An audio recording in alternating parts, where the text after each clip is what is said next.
Bishop Dag Heward-Mills Ministries. Discover how God can change your life forever.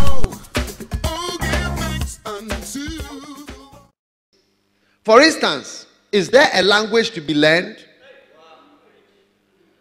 Can you learn it? Are you young enough, or is it already too late?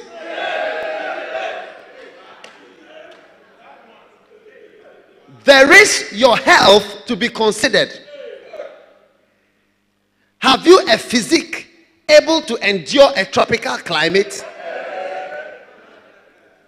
Then too, a fair amount of education is imperative.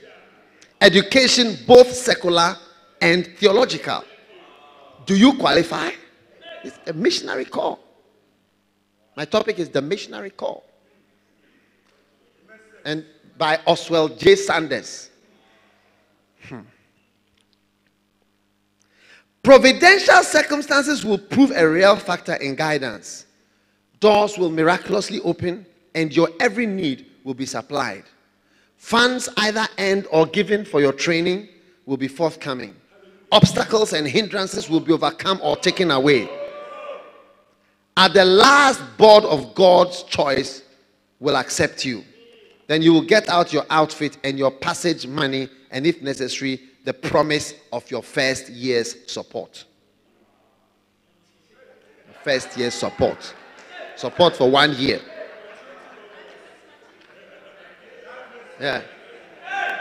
Support for 1 year. If by the grace of God you may get support for 1 year, and your passage, that means your transportation to the place, and support for 1 year.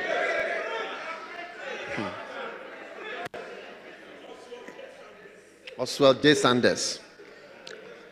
To me, the call is that divine edge, the compelling impulse, that passion within that makes it impossible for me to resist. There is something within that is calling, ever calling. I am restless. I am like a hunter's dog on the leash, straining to get away. It is that irresistible must. The divine fire burns within my heart.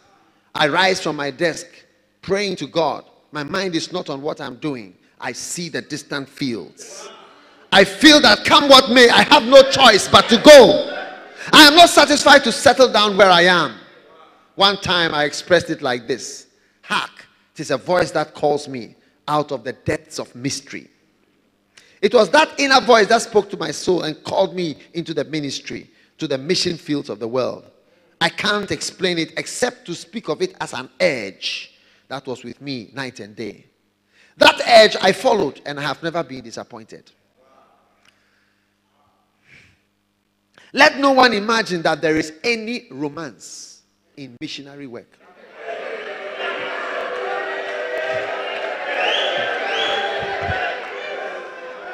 Listen, nor, for that matter, in traveling to foreign lands. There's no romance. There is nothing in the world so monotonous as sightseeing. My heart comes off to the man who lives in the tropics when he might remain at home. Day after day, week out and week in, month by month, the hot burning sun, a heat that takes away vitality and saps the very life and robs one of energy and all the desire for exertion and work.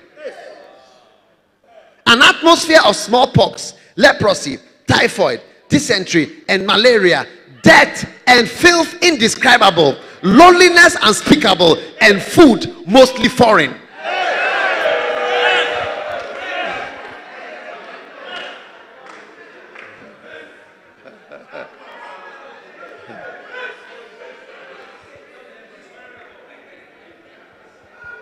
Nobody should think that missionary work is a joke.